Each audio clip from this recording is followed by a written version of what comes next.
గత 5-6 రోజుల నుంచి చూస్తున్న ఈ పరిణామాలు చూస్తుంటే నేను అనుకున్నా, ఎందుకు మాట్లాడాలనే, ఊరికే మాట్లాడుతుంటారు కేటీఆర్ గారు, మనం మాట్లాడటం కరెక్ట్ కాదు అని ఒక వారం ముందు అనుకున్నా. కానీ ఈ వారం రోజుల నుంచి కేటీఆర్ గారు మైకి పట్టుకుంటే చాలు, ఆయన మాట్లాడే మాటలు, ఆయన వ్యవహరించే శైలి గురించి నాకు భయం అవుతుంది, బాధ అనిపిస్తుంది ఆయన చూస్తే. ఎట్లా త్వరలో ఒక 2 ఏళ్లలో ప్రభుత్వాన్ని వడగొడతా అంటాడు, త్వరలో ముఖ్యమంత్రి అవుతా కేసీఆర్ గారు అంటాడు. కరెక్టే, చేయండి. రేపు జరగబోయే ఆంధ్రప్రదేశ్లో ఎలక్షన్ జరుగుతున్నాయి, అక్కడ ముఖ్యమంత్రిని చేయండి. లేకపోతే మహారాష్ట్రలో ఎలక్షన్ జరగబోతున్నాయి, అక్కడ ముఖ్యమంత్రిని చేయండి. లేకపోతే ఎక్కడో పక్కన ఏ రాష్ట్రాల్లో, కేరళలో భారతీయ రాష్ట్ర సమితి కదా మీ పార్టీ అధ్యక్షులు కేసీఆర్ గారు, భారతదేశంలో ఏ రాష్ట్రం నుంచి అయినా ముఖ్యమంత్రి అవడానికి అర్హత ఉంది, ఆయన కావాలి, మీరు పోరాడాలి, మీరు పార్టీ భారతీయ రాష్ట్ర సమితి భారతదేశ వ్యాప్తంగా బలపడాలని కోరుకుంటున్నా. అట్లాగే 4 ఎమ్మెల్యేలు వచ్చి ముఖ్యమంత్రి గారిని కలిస్తే ఉలిక్కిపడి నిద్రపోకుండా ఆగమాగమైపోయి అసలు ఏదో కొంపలు విరిగిపోయినట్టు, ఎందుకు సార్ అంతా వాళ్ళని మానసికంగా హింసించి ప్రెస్ మీట్లు పెట్టించి మీరు స్క్రిప్ట్ రాసిచ్చి దాన్ని చదవండి అని చెప్పించారు.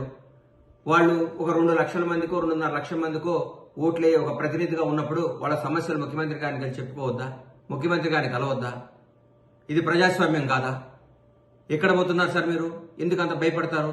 అంత బంధించి బర్రెలు కట్టేసినట్టు కట్టేపించుకొని మీ చెప్పు చేతుల్లోనే మీ చెప్పు చేతుల్లోనే రాష్ట్ర ప్రజలు ఉండాలని జనాన్ని అందరినీ ఊరికే అది చేస్తాం, ఇది ఇయ్యకుండా ఇది చేస్తాం, తిరగబడతాం, ఎగబడతాం, కోస్తాం, నరికేస్తాం, ఏందేందో మాట్లాడతారు. ఎందుకు సార్ కేటీఆర్ గారు మీరు దయచేసి మాట్లాడకండి సార్ అట్లా. ఇది ప్రజాస్వామ్యం. ఇప్పుడు కాంగ్రెస్ పార్టీ తెలంగాణ రాష్ట్రాన్ని పరిపాలిస్తుంది. గౌరవనీయుల ముఖ్యమంత్రి రేవంత్ రెడ్డి గారు, మా మంత్రివర్గం అందరూ బ్రహ్మాండంగా చేస్తున్నారు. జరుగుతున్న పనులు 45-46 రోజుల్లోనే ఇది కుంపలారిపోయినట్టు రోజు ప్రెస్ మీట్, గూగుల్ పే చేయటం, ప్రెస్ మీట్ పెట్టడం, గూగుల్ పే చేయటం, ప్రెస్ మీట్ పెట్టడం. ఇది కాదు సార్. ఎట్లా ప్రజలకు ఏం చేయాలి? మీరు చేసిన తప్పులేంది? మీరు ఎందుకు ఓడిపోయారు? కొద్ది పర్సెంట్తోనే ఓడిపోయి ఉన్నారు. మీరు గెలిచింది చాలా పెద్ద పర్సెంట్తో గెలిచారా సార్ ఇంతకుముందు? మీరు ఎప్పుడన్నా? ఫస్ట్ టైం మీకు 62 సీట్లు వచ్చినాయి సార్. 62 సీట్లతో మీరందరినీ అభివృద్ధి పేరుతో, ఇప్పుడు నేను మిమ్మల్ని ఏమన్నా అభివృద్ధి పేరుతో, రాష్ట్రాన్ని అభివృద్ధి పేరుతో మా కాంగ్రెస్ ఎమ్మెల్యేలందరినీ, అప్పటి తెలుగుదేశం ఎమ్మెల్యేలందరినీ కూడా మీ చెంతనే చేసుకున్నారు. మేమందరూ ప్రతిపక్షాలందరూ అడిగితే ఇది అభివృద్ధి పేరుతో రావాలి, దీన్ని అందరూ ఆమోదించాలి, దీన్ని సమ్మతించాలి అని మీరు మాట్లాడారు. తర్వాత ఉత్తమ్ కుమార్ రెడ్డి గారి నాయకత్వంలో మేము ఎలక్షన్ చేయడం జరిగింది.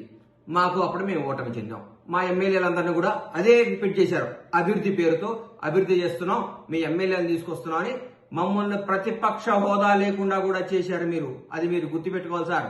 మీకు ఒక న్యాయం, మీరు చేస్తే సంసారం, మేము చేస్తే తప్ప. మీకు ఒక న్యాయం, మాకు ఒక న్యాయమా? మేము ఇప్పుడైతే తెలంగాణ రాష్ట్ర ముఖ్యమంత్రి పోస్ట్ ఖాళీగా లేదు. 5 ఏళ్ల తర్వాత ఎలక్షన్లు వస్తాయి. ఇంకో 10 ఏళ్ల వరకు కాంగ్రెస్ ప్రభుత్వం ఉంటుంది. మాకు ఇందులో ఏమాత్రం డౌట్ లేదు. మీకేమన్నా అంతగా ముఖ్యమంత్రి కావాలి, అర్జెంటుగా పదవులు చేపట్టాలి, రాష్ట్రాన్ని అది చేయాలి ఇది చేయాలనుకుని ఉంటే మీరు వేరే రాష్ట్రాలకు వెళ్ళి, కొత్తగా బీఆర్ఎస్ పార్టీ కదా, భారతీయ రాష్ట్ర సమితి కాబట్టి మీరు ఎక్కడైనా ఇంప్రూవ్ చేసుకోండి, డెవలప్ చేసుకోండి, పని చేయండి. కానీ ఇక్కడ మాకు చాలా పనులు ఉన్నాయి. అవినీతి మొత్తం ఒక్కొక్కరు తిమ్మింగ్రాలు, ఒక చిన్న ఆఫీసర్, మీ చెప్పు చేతుల్లో ఒక చిన్న ఆఫీసర్ని పట్టుకుంటేనే ఒక 1000 కోట్లు వచ్చినాయి. ఇవాళ 1000 కోట్లు.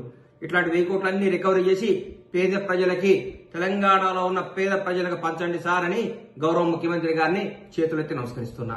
సార్ ఇట్లాంటి చాలా తిమింగలాలు ఉన్నాయి, పెద్ద సొర చేపలు ఉన్నాయి, ఈ చేపలను పట్టండి సార్.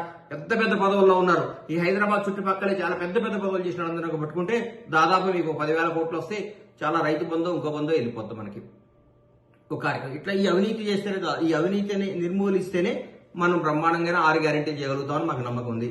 మీకు చేతులెత్తి దండం పెడుతున్నా, కొద్దిగా ఓపిక పట్టండి, కొంచెం మీ మానసికంగా నిబ్బరం చేసుకోండి. మేము ఓడిపోయినాం, మేము ప్రతిపక్షంలో ఉన్నాం, మాకు ఇబ్బంది, రాబోయే భవిష్యత్తులో మంచి పనులు చేసి ఇంకా కొంచెం మంచిగా జనంలో చొచ్చుకుపోయి జనాన్ని ప్రేమగా ఎలా పొందాలో ఆలోచించండి. కానీ ఊరికే ఎట్లా గవర్నమెంట్ అధికారం ఇస్తారని జనం మీద తీసుకొని నాయకుల్ని హింస పెడితే మీకు ఏమాత్రం న్యాయం జరగదు కాక మిమ్మల్ని ఆల్రెడీ జనం అందరూ అనుకుంటున్నారు, సరే ఆయన ఎక్కడైనా చూపించండి సార్, కొంచెం కేరళ కన్నా ఎక్కడికైనా పోయి ట్రీట్మెంట్ చేయండి సార్, కేటీఆర్ గారు ఆగమాగం అయిపోతున్నాడు అంటున్నారు. దయచేసి మీరు మాకు పెద్ద రాష్ట్ర చాలా పెద్ద ఉన్నతమైన స్థాయిలో ఉండి వచ్చిన కేసీఆర్ గారి అబ్బాయిగా మిమ్మల్ని గౌరవిస్తున్నాం. రాష్ట్ర నాయకులు కేసీఆర్ గారి అబ్బాయిగా మీకు గౌరవిస్తున్నాం, అభిమానిస్తున్నాం. అందుకంటే మిమ్మల్ని మేము ఏ విధంగా మేము చూడం. మీరు ఎప్పటికీ మా కేసీఆర్ గారి అబ్బాయే. మీరు నాన్నగారి పేరు చెడగొట్టకండి, మీ నాన్నగారి పేరు నాగం చేయకండి. ఆయన తెలంగాణ రావడంలో కూడా కీలక పోషించారని మేము నమ్ముతున్నాం. కాబట్టి మీరు దయచేసి కేసీఆర్ గారి పేరు చెడగొట్టొద్దని, బీఆర్ఎస్ పార్టీని అప్రతిష్ట పాలు చేయకుండా ప్రజా సమస్యలపై పోరాడండి, టైం ఇవ్వండి, అన్నీ జరుగుతాయి. అన్యాయంగా ఊరికే మా ముఖ్యమంత్రి గారిని పట్టుకొని ఎట్లా బట్టి అట్లా మాట్లాడటం, మా మంత్రివర్గాన్ని మాట్లాడటం చేయకండి. అది మీకు మంచిది కాదు. మీకు రాబోయే రోజుల్లో చాలా చాలా మమ్మల్ని చూసి అసూయపడి మీరు గిల్లుకునే రోజులు చాలా ఉన్నాయి. మా కార్యక్రమాలు అట్లున్నాయి, అన్నీ మంచి జరుగుతాయి. మీరు ఆగం కావద్దని మనస్ఫూర్తిగా కోరుకుంటూ మీ ఆరోగ్యం జాగ్రత్తగా ఉండాలని ఆ భగవంతుడిని ప్రార్థిస్తూ మీ బండ్ల గణేష్.